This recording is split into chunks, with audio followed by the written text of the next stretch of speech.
Au moins avec eux, on est sûr qu'on va avoir un truc atypique, particulier. Il y a cette idée de faire du théâtre aussi l'endroit de la surprise, l'endroit de la fête, l'endroit de la joie. Moi, je suis Monsieur R dans ce spectacle par les bouches. Donc moi je suis Madame M. Je m'appelle Charlie, je suis le metteur en scène donc de la compagnie des réseaux. C'est un repas théâtral, c'est une histoire de la bouche, du cri primal au dernier souffle. On y va pour manger, alors c'est pas le gros repas qui va vous combler totalement l'estomac, puisque c'est moitié théâtre et moitié gastronomie, donc il en manquera toujours un peu des deux côtés.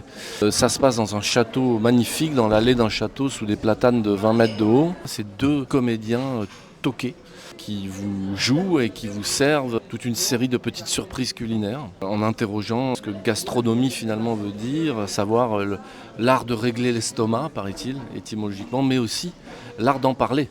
En fait, on alterne entre des moments de texte, qui sont vraiment plus des moments de théâtre, et des moments, ce qu'on appelle des moments de tchatch, où on est plus avec le public, on parle des produits, on dit des anecdotes, on parle à 5-6 personnes, et puis après, il y a les moments de texte, où là, on s'adresse à tout le monde. Entre Madame M et Monsieur R, les spectateurs vont assister à une sorte de joute verbale autour de la bouche. Qu'est-ce que c'est que la bouche? Qu'est-ce que c'est que cet organe?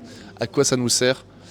Et finalement, on l'utilise tout le temps, mais on en parle assez peu. Évidemment, on joue de façon ludique avec le fait qu'on a fait une énorme bouche de bois, qu'on a fabriqué nous-mêmes les assiettes qui sont devant chacune et chacun des spectateurs. Vous allez faire une traversée de textes et une traversée de mets divers et variés qui ont été préparés. Là, on va partir cuisiner, donc on a 4 heures de cuisine tous les jours avant de jouer. Dans le théâtre, on peut faire des échauffements avant de monter sur scène. Là, il y a vraiment, je trouve, une sorte d'échauffement un peu mental de OK, les 80 personnes arrivent, le corps se met en mouvement dans la cuisine avant que le spectacle commence, quoi. L'idée aussi, c'était d'accueillir les gens avec de la musique, donc l'oreille travaille avant les yeux, et finalement, elles finissent par travailler ensemble tout au long du spectacle. Il y a des parties de guitare qui sont assez distinctes.